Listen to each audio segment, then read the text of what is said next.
able to handle that large of a product.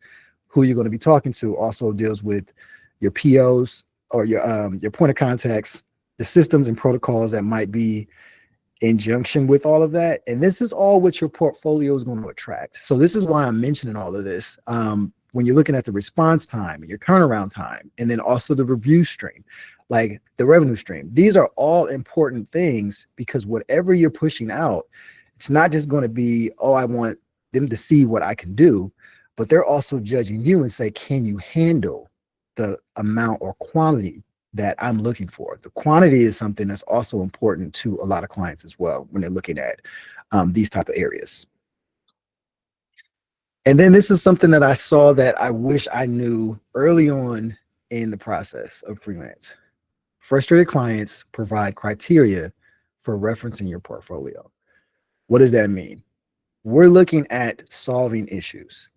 If your portfolio doesn't show how you can solve a problem, how you can be a solutionist for the individual that are trying to acquire your type of service or product, this is where you can miss the mark tremendously. And now you're looking at individuals that may or may not, or attracting individuals that may or may not be the desired clients that you want ultimately. And this is why your portfolio needs to convey that. And now you're starting to do more research within that area. So your portfolio start here with research, understanding your client base, understanding who you're going after, research the ecosystem you want to service.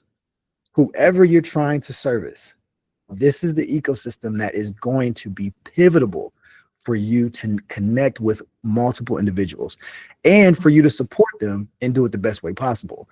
And then meet a need by providing solutions. Solutions are going to be pivotal for you guys. How you're navigating this environment, how you're going to be able to share that information with them, and then provide solutions for them and what that looks like. And then prioritize their needs inside your portfolio.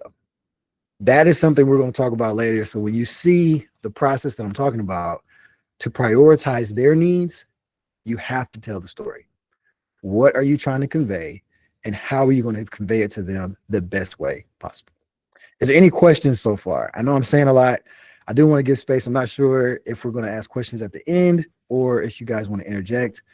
Let me know how we want to navigate, and I'm open to questions so far because I have a few spots within the presentation. All right, questions? All right, I'm gonna keep moving. Okay, yeah, I think if you have any You got a question? anytime you can drop in you can drop your question in the chat so we can just go through it later. Okay, awesome. I will do that.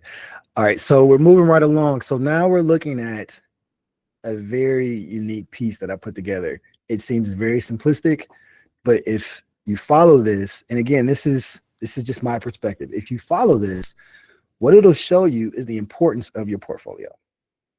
It's all about you first.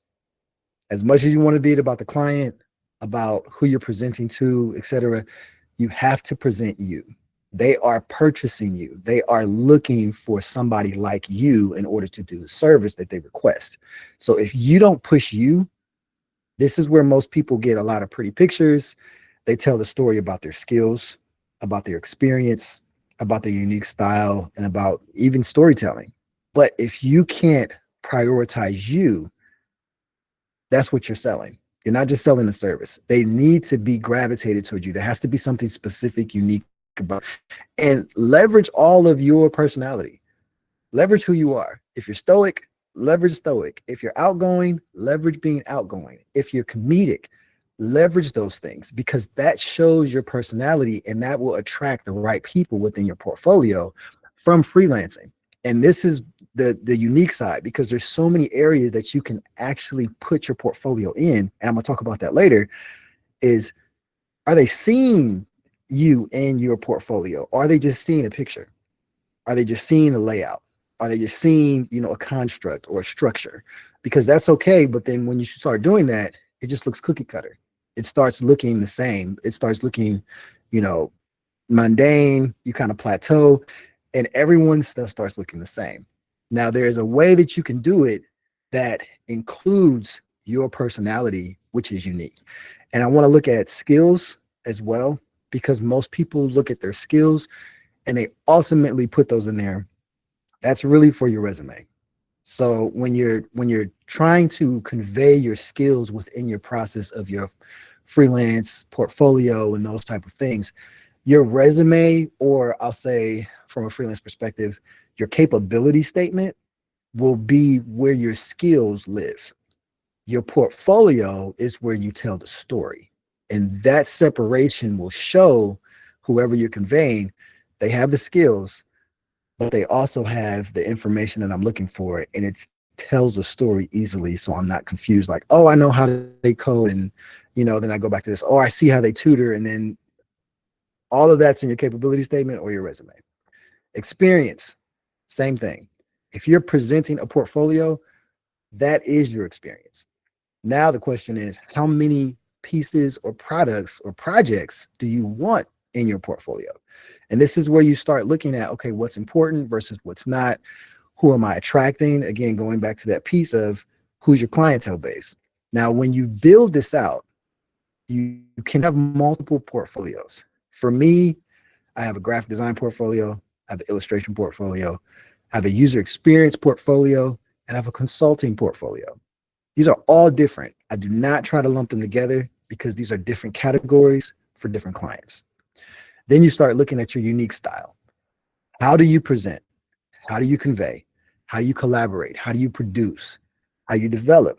How do you work with other individuals? This is all unique to you because everyone can have the same criteria, it's the same process, but you may do it differently. And that may be what the attraction is within your portfolio that gets you the client. Then you start looking at storytelling. This one's large because it matches you. How you tell the story is how specific you're going to be within your process. What you want to tell, how you want to say it. Do you want to leave specific things in there? And I have a workflow that I want to show you guys that I put together that will give you different examples of telling a story. There is a large view of the story. There's a medium view or a condensed view. There's a very short, concise view that you can do. But every time you put together a portfolio of a product or a piece that you're working on, you want to make sure the story is clear so no one is lost in translation about what you want to convey. All right, so now we're going to deal with the approach. This is where we start getting into the process of the portfolio and what it means and how you can kind of convey a lot of you in there, right? So these are some of the things that I looked at initially, things to consider: written information, visual items, audible, and then a hybrid approach. So when I say written information, this is all the text documentation that you're going to be building out. This might look very close or similar depending on your type of client or the type of service you're providing. It will look a lot like a resume or like a sheet or a one-line or a one-pager or something like that. This is the information that can accompany designs, visuals, depending on your type of field. So if you're in tech, this is going to be all that you're going to be looking at. A lot of tech related items is going to be centered around this. If you're looking at tutoring, it's centered around this as well. But you're going to accompany those information as far as written information and documentation with visual items. So if you're tutoring, you want to accompany it with images of you working with kids or working with ideal clients that you desire. If you're doing tech, as an example, you want to accompany that with workflows or processes or intricate information when it comes to how you document within specific systems. You want to make sure you capture that, whether it's how you write specific items for projects, how you collaborate with team members. All of that is the written information that you want to accompany within your portfolio as far as your freelance items. And then when you get to the visual items, it can be visual heavy depending again on your type of client. If you're graphics, if you're illustration, if you're even UX, it's kind of going to be more visually appealing to capture that information. So you want to see what visuals are necessary in order to get the client intrigued about what they're saying. Are they looking to see like, okay, how can I partner with this person? I really like what they're doing. Those are the visual eye candy items within your freelance portfolio. The eye candy is very unique, and it has probably been overly used in a lot of instances because of the age that we're in as far as social media is concerned. A lot of people don't like to read, more or less. They want to see a visual. And this is where the audible piece comes into play. You can do recordings to explain what they're looking at. You can add an audio in any portfolio you require, so you can now talk to them even though you're not present. And this is very unique, and this is something I haven't seen a lot of, but I've used it. It works tremendous. Record walking through your portfolio. This will also train you as well with how you present your portfolio. So if you're not presenting, or you struggle with presenting or walk through a portfolio in a condensed amount of time, like 10 minutes or 5 minutes, this audible piece is going to help you a ton. This is also practice. So how you're going through the process, reading your written information will let you know, is it too long? Is it too lengthy? Do I need to condense it? Is the visual too much? I mean, it's too detailed. They're trying to look at everything in the detailed visual, and it's just only supposed to capture their eye, but it shouldn't engulf them so much that they forget about everything else in your portfolio. So these are things to consider. And then the hybrid approach. It should be a very balanced way of looking at all of these things. Whether you want to do audio or not, totally up to you. Visual or not, totally up to you. Written information or not, totally up to you. But you have to remember, is it going to attract the client you want? And this is why I always put hybrid approaches in there, because your client in one aspect could want one thing, but a client in another aspect could want another. So you have to see a good balance, and you could ultimately have multiple portfolios for one client base. So you never have to consider just having only one type. So think about that as you're, developing these portfolios and what clients you want to go after. And this is the storytelling piece. This is the part that I looked at to try to break it down as simplistic as possible. And I only reference storytelling and you rather than like the skills and experiences and stuff like that. Because once you get this down of telling the story, everything else is plug and play, and you'll start being able to see how you fit within the process. In the beginning of the process, you're going to look at the start, what it is, who is requesting the project, the audience you should be aware of before you get to the middle or the end. So this is just an introduction to what's happening within your portfolio, introduction to the project, introduction to the process. The middle is really the meat and potatoes of everything. No different from any movie you may have watched. The beginning of the movie might give you a quick snippet of what's about to happen, but then you start getting to the middle. That's what captivates you to stay. And if the middle is not robust enough, you might lose the individual if you're presenting, or if they're seeing the information and they don't care at a certain point. They're like, oh, I like the beginning, it sounds great, but the middle doesn't keep them engulfed into what you're talking about. So that's why you need background information. Who was the project for? How did you come about that project? Where did it start? What was the problems in the project? How did you navigate the problems? What were the individuals involved? Is there users? Is this, specifically for internal capabilities? Is it just for the client alone and there's no other body using it and you're just building a system? Those are things you want to know. And then the details. What did you go, or what lengths did you go to get that information? User research, reading up information, referencing information. Like, you want all of those details to kind of spell that out, to tell the story of how you got all this information within your portfolio. And then the end is a 3-part that I looked at. And this is my personal preference. What's the scenarios? Because you get all that background information, problems, individuals, details, but there's scenarios related to that. And this will really help when it comes from a tech perspective. There's always going to be a new scenario. You can't solve them all. So what came up? What was there? And then did you solve it? Did you not solve it? Were you close to solving it, or you needed more insights? Solutions. What were some of the issues that came up and how did you solve them? And then the conclusion. Did you complete the task? Did you not complete the task?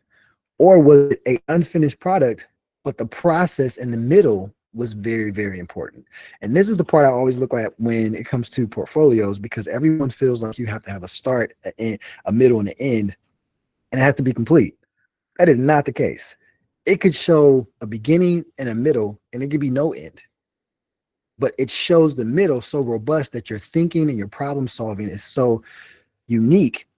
That's where you fit in. And that's where you're showing like, look, I'm really good at solving problems. But the end part, we might have passed this off and we only did the research side. And then the scenarios and the solutions help the other parts or other individuals in the process as far as the team is concerned. That could be a part of your portfolio.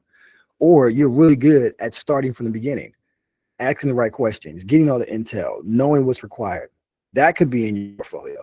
The end could be something in your portfolio. This is really good for illustrators, graphic designers, individuals that come up with a lot of information.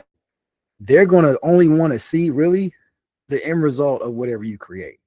So telling the story may not always be as important from a graphic design perspective, but from a tech perspective, they might want to see all the flow. From a UX perspective, they might want to see the entire flow, or they might really get hung up on seeing the users and the technical side and maybe how you found the happy path versus the current path. They want to see all that information. So that's also going to be helpful as well. And these are a few more questions that I ask. What is important? What should I share? And what should I talk about? This is really going to come down to what your portfolio looks like.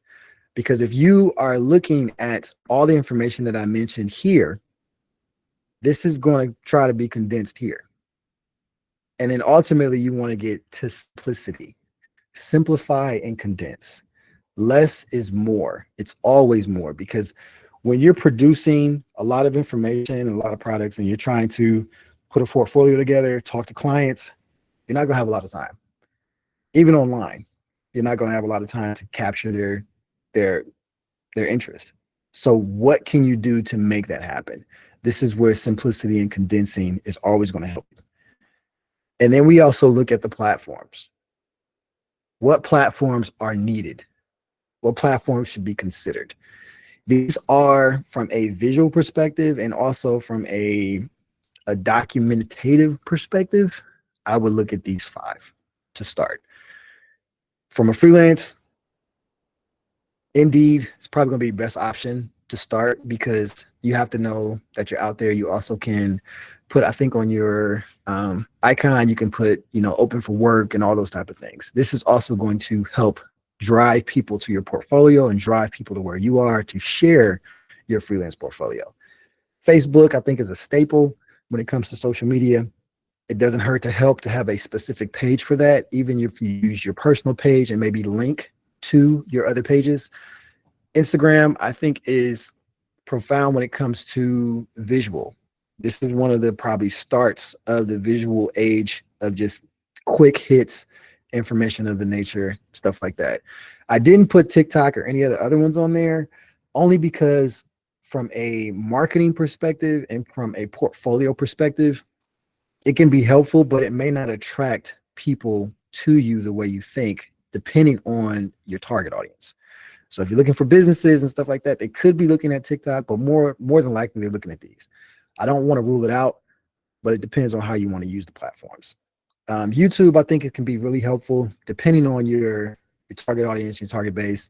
I've seen a lot of people have success when it comes to sound engineering, as well as TikTok as well, and trying to put a lot of information on there, even conveying, like I mentioned, that audible piece. That helps with YouTube, that helps with Instagram, as well as Facebook, and LinkedIn. And then Pinterest. Pinterest is really good when it comes to visuals. You can make a whole catalog of just you and put that in that catalog and share that catalog. And that is something that I think is unique. I don't use it enough, but I'm seeing how big it's getting and how big it has gotten when it comes to people sharing information through Pinterest and how you can build that own personal catalog, which I think is extremely helpful. And this goes into marketing. How do you want to market yourself? Who do you want to see you? And how often do you want them to see you? And this is where it gets very interesting very quick. And this is what I want to show a few things about. And I'm just going to pivot to another page here to show you these different portfolios. So I'm going to stop sharing real quick. I think I'm about to share back. Stop presenting and let me pick my window. There we go. All right. So can everybody see my screen? Hopefully you can. I see it up here. Awesome. All right. So what I am looking at right now, I put something in Figma, and this is just to walk through a few different scenarios of different portfolio types.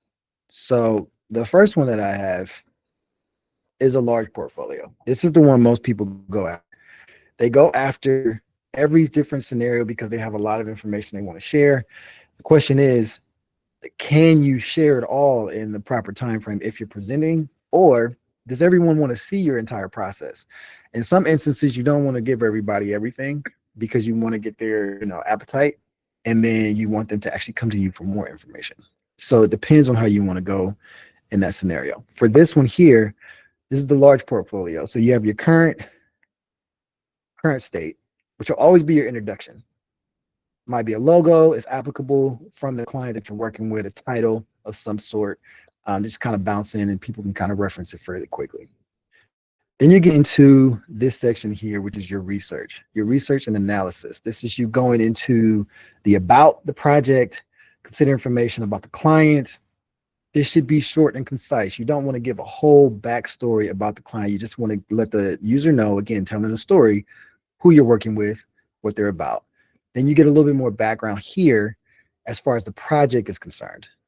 How do you approach the project? What you're looking at?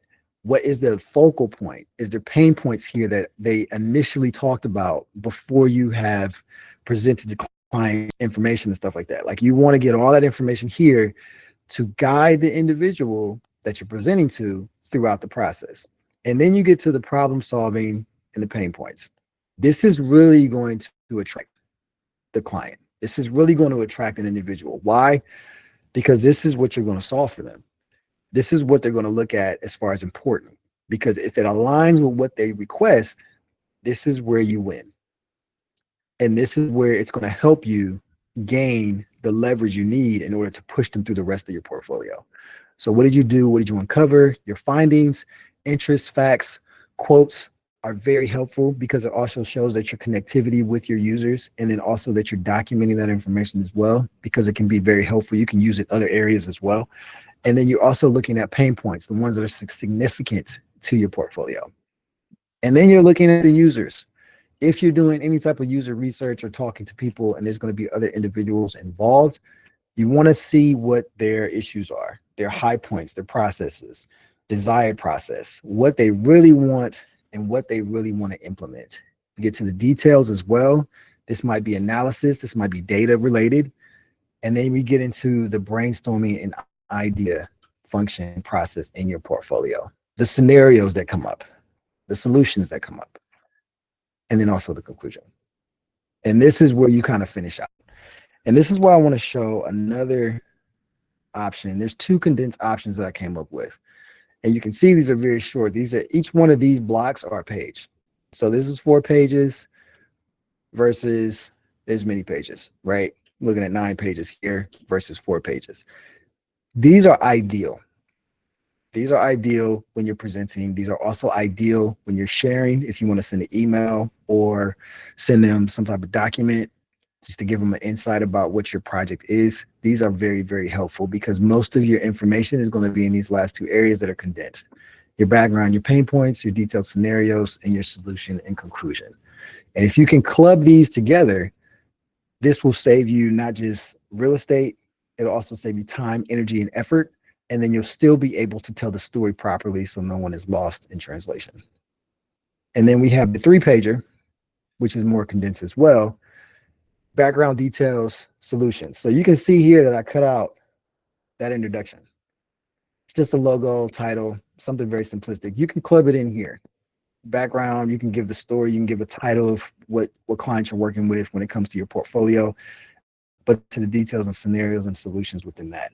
That'll get you also to that point of understanding your client being involved, and then also seeing the flow. And then you can see the research and analysis and the brainstorming and ideation are kind of overlapping. This is going to help you here too, because if they can see the details and scenarios and the solutions, they're going to see that you can make the connection. And that's the important side. Where's the connection? How is it helping them?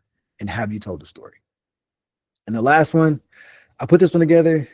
I would not recommend it, but it depends on what client you're going after and who you're targeting, right? So if you're doing, I think someone said tutoring, this may work for sure, because tutoring will just give you an outline of what's going on.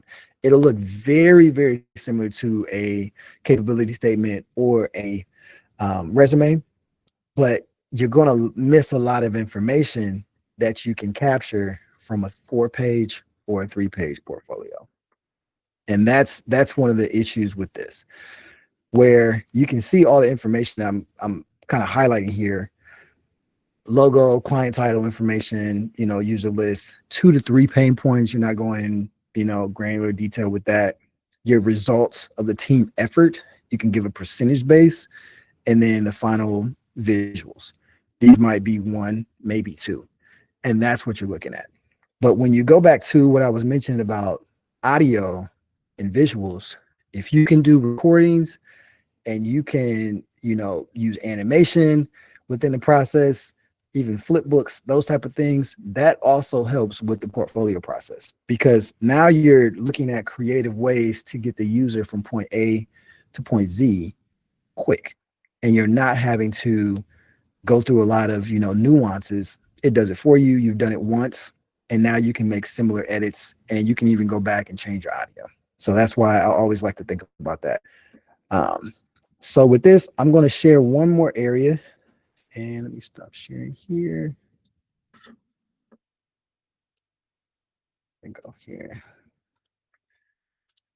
And I have a few documents I want to share with you guys when it comes to portfolio, when it comes to resumes, and how they're all linked. So I'm going to share my portfolio, but I'm going to start with the capability statement so you guys can see what these items look like. And this is really helpful. So a lot of people don't talk about this when it comes to portfolio. They usually talk about, the fluff, the pretty pictures, etc. But this is going to be helpful depending on the clientele you want to go after. So I designed mine to go after government contracts as well as corporations and large entities. So there's a lot of information up here in the corner that you might see that may not, be important for you guys. But when those things are there, this gives quick hits to contact information, DUNS numbers, UEI numbers, case codes, stuff like that. This is for sam.gov, and this is for government contracts. So you may not need this information, but if you do have information, the more the better, because now they know how to reach you, where you're located. And again, to those systems, locations I was talking about, if I want government contracts, I need to be on government sites. So this is something to consider as well, depending on how you're going after. A quick executive summary, just a brief to understand who you are, what you do, what you're willing to offer. And then you get into the services, core compliances, differentiators. This differentiator piece is also going to be something you can leverage within your portfolio as well. What makes you different from someone else? How is that? 18 years in the industry, our referral base grows, like 24/7 access, money back guarantees. Those things are attractive within the process, and the portfolio references this. And this is why I'm sharing this, because your portfolio wants to reference all of your past performance. And then if they don't have time to look at your whole portfolio, they can look at this. And this helps you within that process. So now I'm going to jump over to work.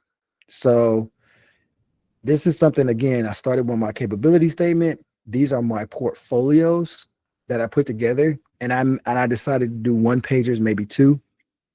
Guardian Care Services was a larger organization that was local, Wendy's, Mercedes, local metal fabrication company, Another person, Ward Ministries, they were traveling. I think he was a prophet. He traveled, did a lot of different events and stuff like that. Sugar Rush was another entity that was a startup that did cakes, pies, pastries. And then Southern Ecstasy was a product. So you can see I broke them out. Branding versus UX and UI. And some of these UX UI items were just products that I put in my portfolio because I didn't have a lot of things in my portfolio. And some things that I did work on, I didn't have the access, or there was an NDA that was needed and the project was still being built, so I couldn't share it in my portfolio. Those are some of the things that also are there as well. So I'm gonna jump down here and we're gonna start with the branding piece. So as we're looking at the branding, this is a one pager. I'm hitting quick. There's a brief up here in the corner, tells you 15 years of existence from the Guardian Care Service Company. Ultimate logo that we chose was here, did a black and white grayscale, also did some icons to fit out with their layouts, also did their website as well. So we went through the entire process. This is almost no different from a branding package or standard branding guidelines. And just showing the client, if I'm going after graphics, this is what I'm capable of doing. This is what it's going to look like. This is what you're expecting. The color variations, the color studies. You're also going to get these different type of platforms that I'm able to build out from a graphics perspective. This was World of Lost Socks. This was a client of mine that developed a kid's book. Website needed, logo development, color studies. Still goes in the graphic range. This was the website pages. So you can see I only did 4 pages. Also, within my other portfolio on my website, desktopcreative.com, I have a link to his page. So that's something to consider too. If you don't have a website, that's something to have. It'll help because people can reference other information that you may not have on your portfolio, on your freelance guide.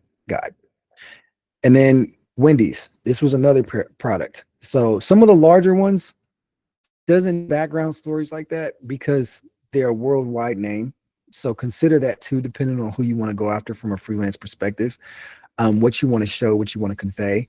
I needed explanation here because it was very difficult to try to explain all these different sketches.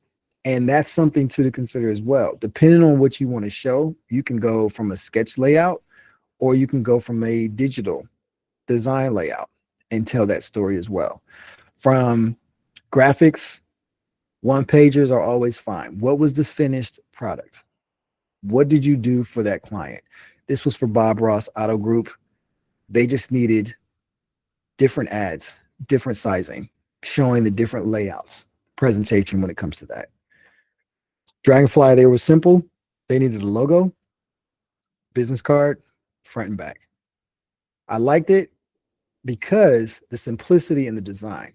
So if I'm going after graphics, if I'm going after branding, the simplicity sometimes maybe only needs to be one shot. You may not need to tell the full story depending on if you are sharing that with specific clients. And this is something that I would send out as a one pager as well. This was for Roy Ministries, different sizing, different layout, the individuals that were going to be speaking at the engagement, where the location was going to be for all these different pieces. This was also something that was necessary here. Sugar Rush was doing interior design, and then also we were doing signage. This was external signage. So this is where I had to go in a little bit more detail. Let me see if I can get a little closer. So within this, we were looking at the signage, color variations, measurements is something, because if I'm going after signage, they want to know I can provide a quality measurement for the manufacturer. So those things are important. Again, telling the story is key. This here is for Southern Ecstasy. This was a liqueur that someone came to our company with. Branding, bottle design, the works. All they had was a concept and they had a drink, but they had nothing to attach it to. So this is where we came up with all the packaging. If they had events, what would be the look of the person that might be at an event? What would be the packaging? What would be even the vehicle that might be used to drop off the product? And then now we get into UX. So this is more tech related. This one here only did a 2-pager. This was something I created, didn't get a client for, but I gave it as an example because there was an energy drink out there. This was to help walk through the process of picking the quality energy drink you wanted and buy it in bulk. There's always a service for this because you could easily go to any page, any website, Amazon, Kroger's, all these different places as far as stores are concerned. But what if you only wanted energy drinks? And these were scenarios I would come up in my mind about just to come up with a process. Can I show the process? Can I show the flow? Can I understand where the drink is? How is it linked somewhere else? And this is just practice. And this is why portfolios for freelancers are very important, because you shouldn't just stay with one area. You want to look at different areas. You want to be able to go back, adjust this, change it. Is there something else I can add to it?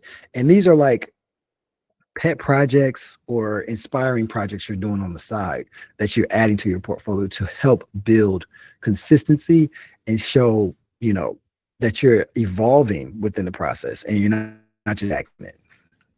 This was another one of those projects too. So there's a couple different areas. This is one. It's 1 page. This is 2 pages for branding. 3 pages, 4 pages. It's one of those 4 pages. So this first page here, findings, information, problem, solution, users, quick information as far as like the numbers, and then responsibilities. What was I responsible for from a user UX perspective, as well as research? Quick branding exercise, and then go into the flow of everything. This was a final project. This was a final piece showing the look and feel from 3 different key areas within the process, and then a stylized look and feel actually on a device. I'm gonna skip this one here and I'm gonna go this one because this one I think is one of those other scenarios. This was a credit union. They needed to redo their ATM look and feel. So it started with ATM project. What was the problem? What is the solution? What is the responsibilities? Cut and dry, straight point. Look at the flow. Key pages. So depending on what you're looking for, this is going to kind of help you with dividing and conquering all the information that you're gathering. This is another scenario too, learning circle. There was so much information because this was a year-long project. How do you condense a year-long project into 4 to 5 pages? You have to look at what the user is comfortable seeing. And most of the time it's quick numbers, bar charts, it's graphs, it's visual appealing items, and you're showing what is necessary. The surveys, the questions, the persona we created, the color study based on the persona and based on the information we gathered. What is really important about Learning Circle software? Software, the problem, the solution, and then what is the flow? Those are things that you really want to capture and make it make sense. Any questions so far?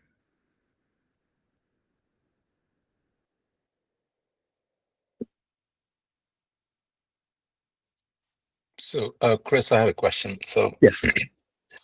so most of the folks here, being international, they get their clients online, especially through marketplaces, right? So does this flow changes based on that? Assuming you're doing a cold outreach, can you walk us through that process? How you get a client? Absolutely. That's a great question, because if you're getting, and I just want to make sure I'm capturing this correctly and understanding, you're getting cold calls based on you putting out your portfolio. Is that what's happening? Or yes, or you directly outreaching somebody? Got it. So depending on if you're doing direct outreach, one, make sure that client is the type of client you want to reach to.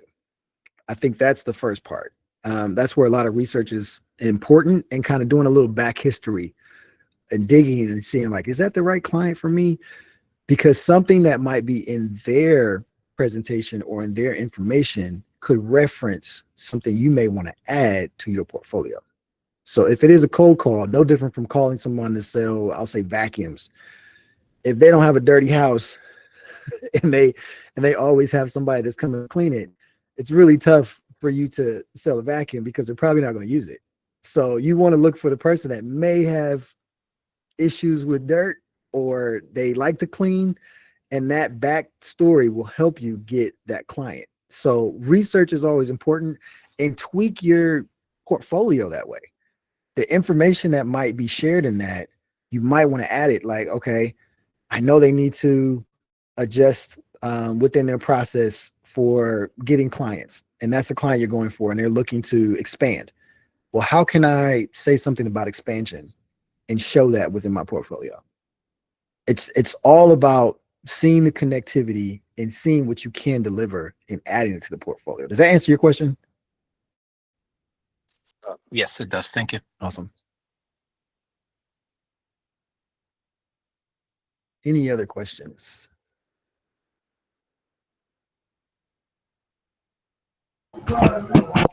Yeah, Chris, I have a question. Can you hear me? Yes.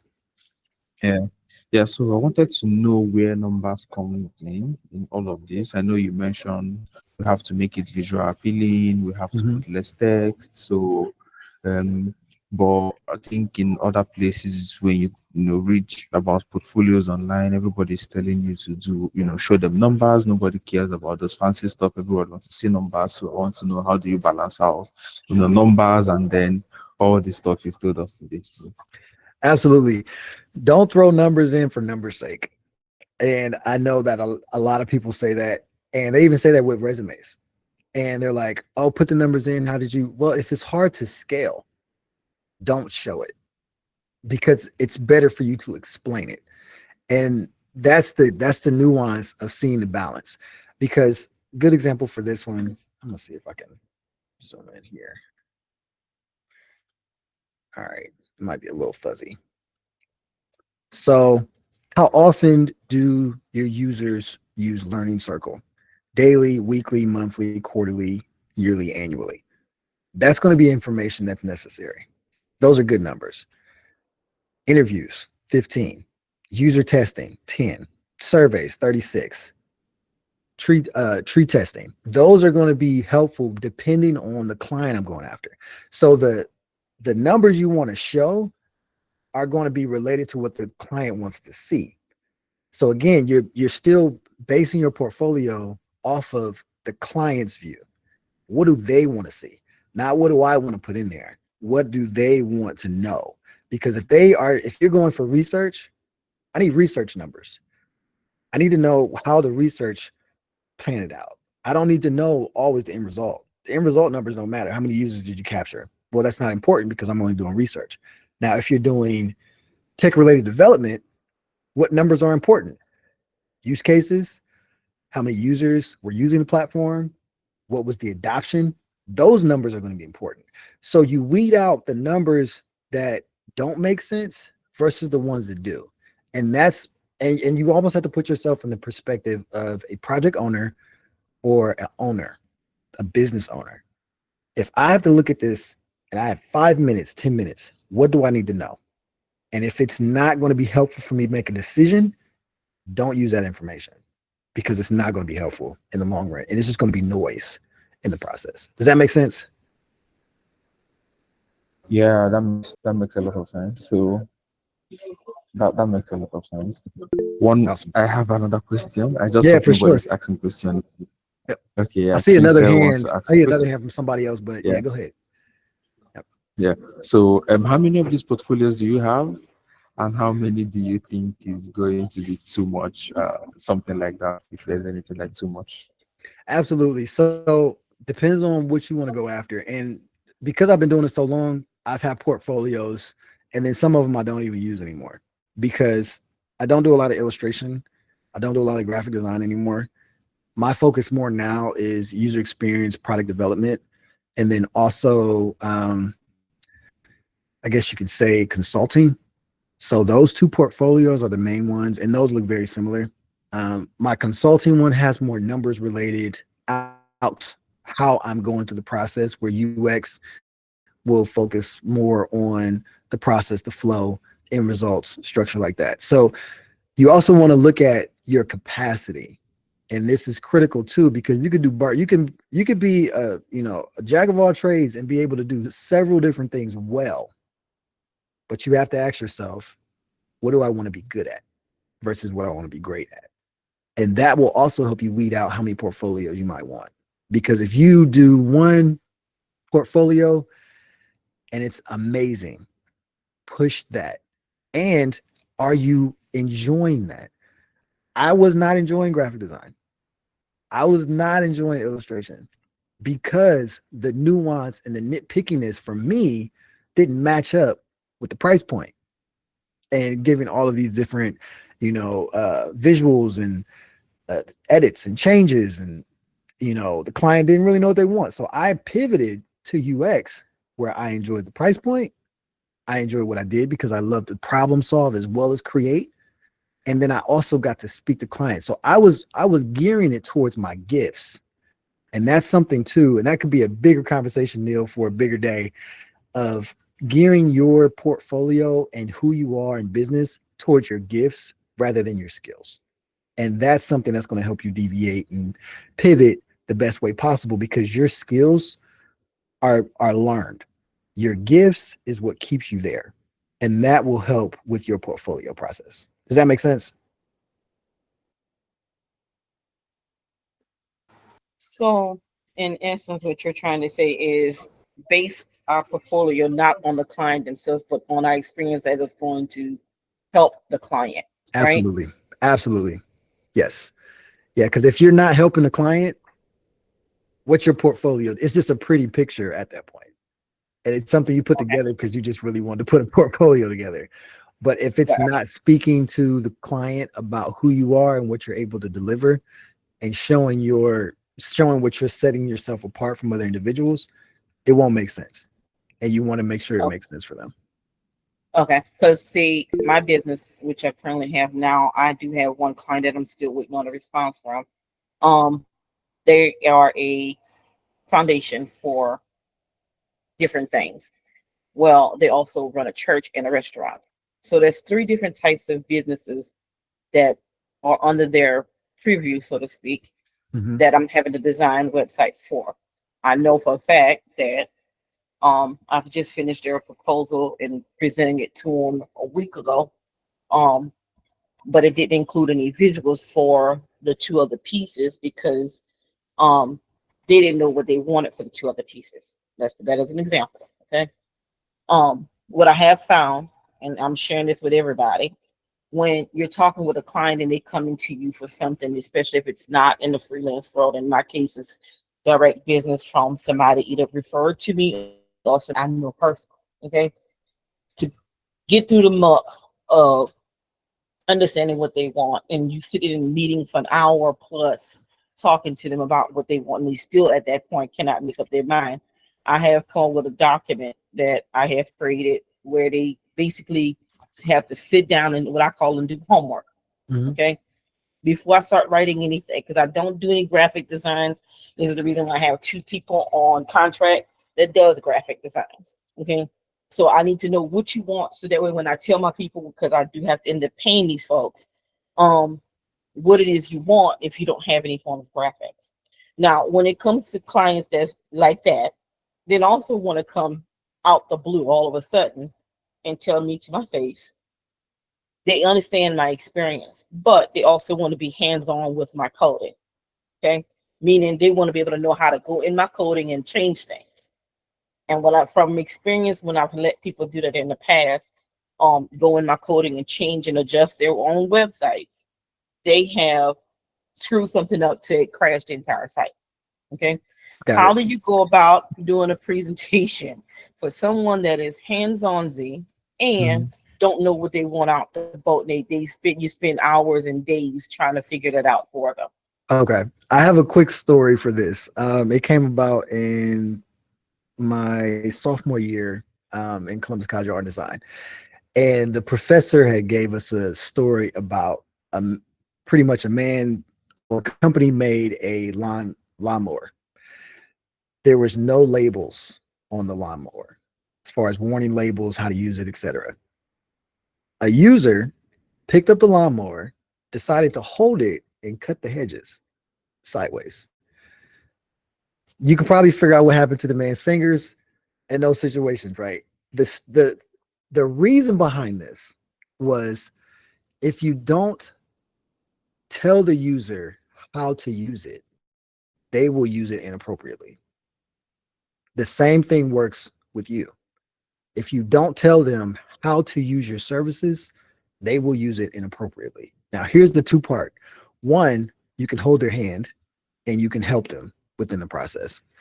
Or two, they have to pay you to go through that process. And that's additional charge, because if you're asking me to service something for you, that's great. I'll build it for you. But if now you're asking me to teach you, that's an additional cost. Now, my parents had a sign company and they used to call it a aggravation tax. If I know I'm going to be annoyed with working with you, you're going to have to pay for this. Or I have to not want to be bothered with working with you, and I can say no. So if you build something and they were like, oh, I want to be able to do X, Y, and Z, now it's up to you to figure out what's the best platform to build it on. I've had that happen before where I built a website and they were like, oh, I want to be able to go back and do X, Y, and Z. Well, you're going to get Wix. You're not going to get WordPress. You're not going to get custom codes. You're not going to get it. But if you want to make adjustments, these are your options. And now you just lay out the options and lay out the price points. Because if you're going to have to build something like that, the price point is going to be different. And now because you want to have access to it, that means I have to take that in consideration in the process. And if I take that in consideration in the process, that's an additional charge. So that's how you probably want to navigate that. And some of the questions I think you mentioned earlier about just taking about an hour to sit down. I used to, you get 25 minutes to help. And that's as much time as I need to figure out if you are a fit for me to do work for you. And I have a list of questions. I can send them over to you guys. I have a list of questions that I go through in a checkbox of like, hey, you need to hit these. If you don't know what these are, it's probably not going to work. And that's that homework you're talking about. But then also knowing I can say no to that. Oh, I want to be able to go to the back end. You're not going to be able to. That's an additional charge. I'm going to have to do it for you depending on the type of service I'm giving you. But if you do want to go in the back end, well, here's the other options. Well, it doesn't give me what I want. If you want to go in the back end, this is what it's going to take.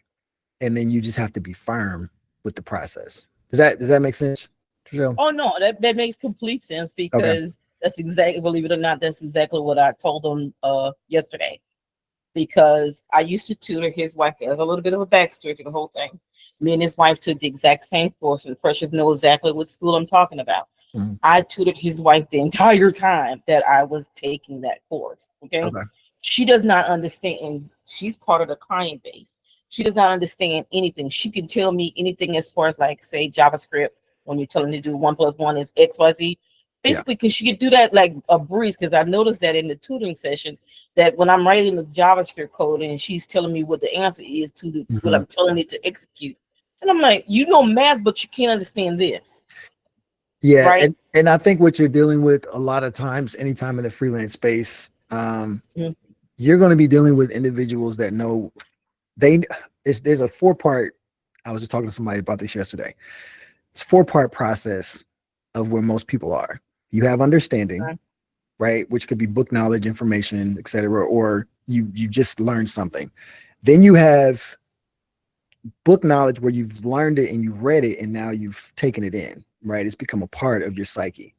Then you have applicable knowledge versus book knowledge. So now you know how to apply it and you can do it. That might be once or twice. But then you also have this part where most people don't live, is it becomes a habit. It's habitual knowledge. You can do it in your sleep. I can walk somebody through Illustrator, InDesign, After Effects, Figma, like XD. Like I can walk you through platforms because it's habitual now. Where someone might tell you, as far as a client, be like, oh, well, I know how to do it. Which phase do you fit in? Right? Are you just a novice? You just understand?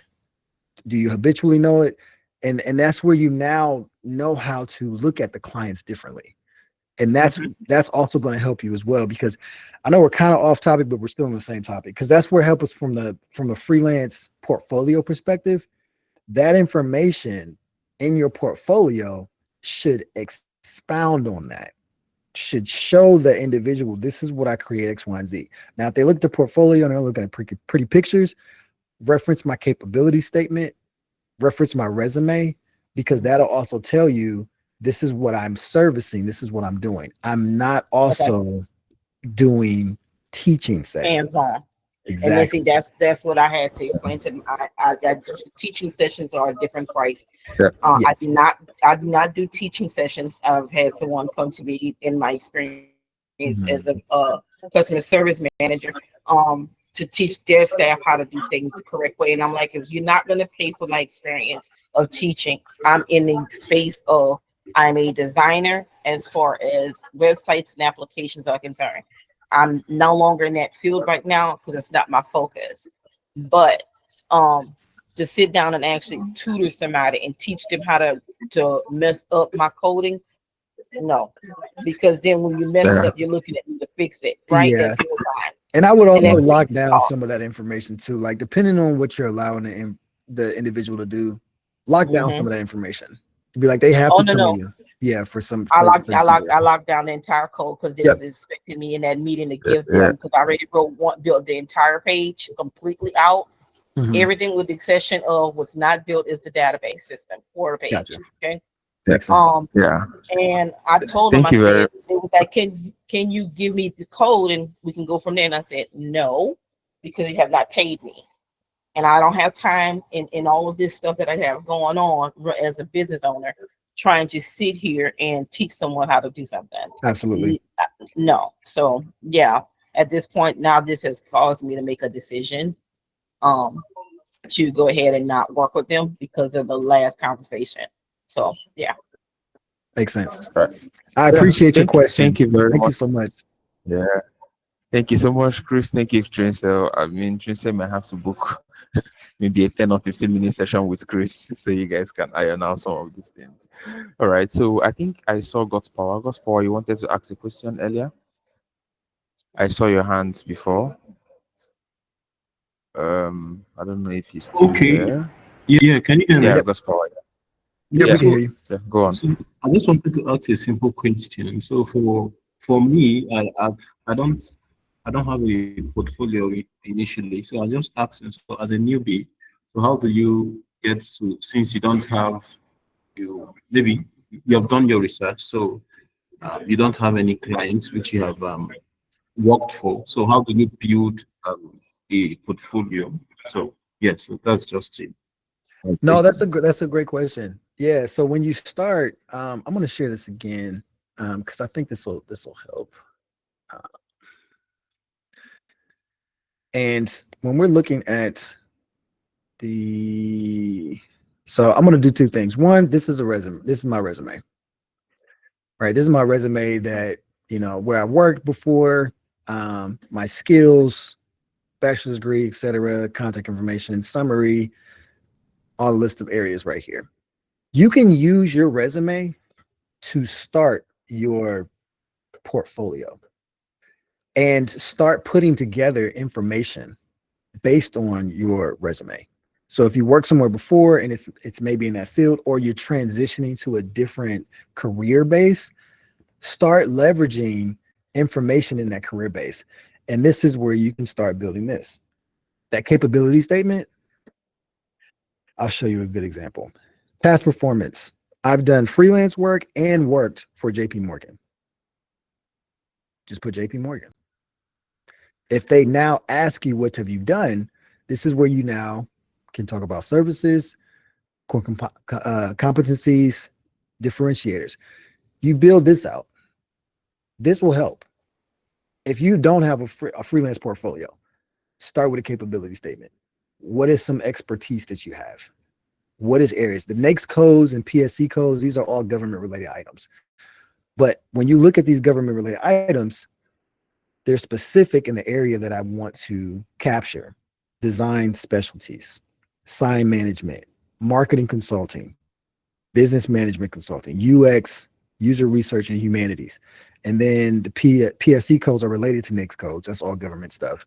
But it only is the ones that I'm attached to. This is before you put a portfolio together. You'll need this regardless. Because if someone asks you something about your portfolio, it's not going to cover everything that you do. It's only going to cover what you did for that project. So what can you leverage and what else can you send them? Send them this. This is your business resume, your capability statement. It's showing you who you are, what you're capable of without having a portfolio that's tangible yet. And when you're starting out, you'll slowly start building out these areas. You might have a little bit of research information. Okay, cool. Put it in a flow, put it in a process, put it in a standard template that you might want to leverage. And then you might build a persona or whatever area you want to go in. Just start slowly building those things out and you'll build something out. And then the other thing I mentioned, I think it was for this guy, create one. Just like solve a problem in the area or the environment you want to be in and create an item in your portfolio. And that's something that you can also leverage as well. Because if you don't have anything, you got to make something up, because now you got to get used to putting a flow together. You got to get used to putting a presentation together. You got to get used to that process. Figure out a solution. And that'll also give you not just training for your portfolio build, but it'll give you training for the process you want to leverage. Does that work, God's power? Yeah, thank you very much. I do appreciate it. Absolutely. Yep. Right. Thank you. I don't know if there's any other question. Anybody else is asking any other question? Okay. I can't see any other question. All right. So thank you very much, Chris. Thank you, guys. If you're happy with the session, if you enjoyed the session, can you drop some reaction? Maybe clapping emojis. Yeah. Thank you very Awesome. much. Thank you. Appreciate it. Thank you. Appreciate it. Yeah. All right. Thank you Yeah, very much, Chris, for I'm not coming. sure if you have all my contact information. Feel free to share it. Neil, I'll Okay, get with yeah, you sure. to share some additional information, the presentation I put together, as well as the flows and stuff I shared as far as like the portfolio types. And I can share that all with you guys. If you have any questions, feel free to reach out to me. Happy to jump on a call. Right. Thank you very much, Chris. Thank you very much. Yeah. Awesome. Thank Appreciate you. you guys. So, guys, yeah. Thank you very much for coming. Okay. So, thank you everyone for joining today's session. Next week Saturday, we are going to have another amazing freelancer joining us. She's going to be focused on LinkedIn, how to set up your LinkedIn profile, and how she lands $1,000 job gigs on LinkedIn, right? Because she lands a lot of interesting gigs on LinkedIn. So we are bringing her. So be here exactly on time, because she has like other appointment. I have to like plead with her to join next week Saturday. So make sure you are here and you're on time. It's going to be a very quick and a very in-depth session. It's going to be very practical and hands-on. So make sure you join. And then also, if you've not done your tax 1 and 2, make sure you do the tax. So if you notice this call is open for anyone, anybody can join. We'll drop the link on Discord. Anybody in the community can join, right? But then only those who do the tax are those that we believe are part of the internship. Hi, Chris, before you leave. Hi, Chris. Chris, are you still here? Oh, Yep. I So think your mic. Yeah, okay. So there's this, we like giving tax every week. So I wanted to know if, I think I added it in the email. So if you have like maybe a simple tax, something they can do to practice what you said, everything you've taught today here. So do you have an idea of a tax? I mean, when they work on it, I can also share the results with you, the submissions. yes, I do have like an exercise that I could give you Yeah. guys, and it's pretty much storytelling. Look at something that you either currently have in a portfolio or an idea and tell the story. And that's why I need to send out that document to you guys and share what the process is. So within this, you'll go through the process of the large scale, and I will send that out. And it's pretty much a 3-step process. Select a project, And then from that project, you'll structure the process as if you are the guide walking through someone through a scenario, through a situation. And then you will provide room for the client to answer questions. So this is going to be the process. These areas here, every section will need something for you to go through and present. Wow. Okay. And they're supposed to like create like a deck or something for this, right? Yep. Put it like Yep. in It'll be a slide, deck. Yep. a deck. Yeah. And I All didn't right, want to all give right. too much dates and stuff like that because I wanted your portfolio should be a little free. It should be you within that. So the template could be whatever you desire, but you'll go through every step and scenario within this process. And then that'll be your portfolio. So if you create a large portfolio, you can easily scale it down. But if you create a small portfolio, you have to build and kind of come up with information to make it large. But if you start large, you can always condense. All right. Thank you very much. Thank you Absolutely. very much, Chris. Yeah. So, guys, you've heard it. That's tax 3. I'm also going to put it in text and send to your emails, and also drop it on Discord for everyone to see. And then please kindly do make sure you submit. I know that Chris will be happy to review your submissions.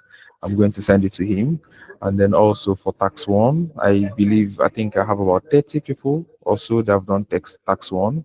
And then for tax 2, please do make sure you do that, because after some time we're going to cut off those who are not doing the tax. So the invite is just going to be for those that are doing the tax. So if you want to keep enjoying the sessions, please do your tax, and then only those who do the tax are also going to get the certificate at the end. Right. So Chris, do you mind sharing your LinkedIn just before we drop off? Yes, I can share my LinkedIn. It's actually just my name, to be honest. Let me see here. I didn't even have it up.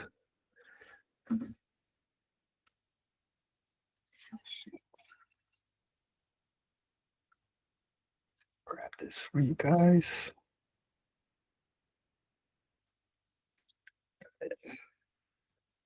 There you go. Feel free to reach out. And if you need to, you can also send me a email as well. And I'll put my email in here.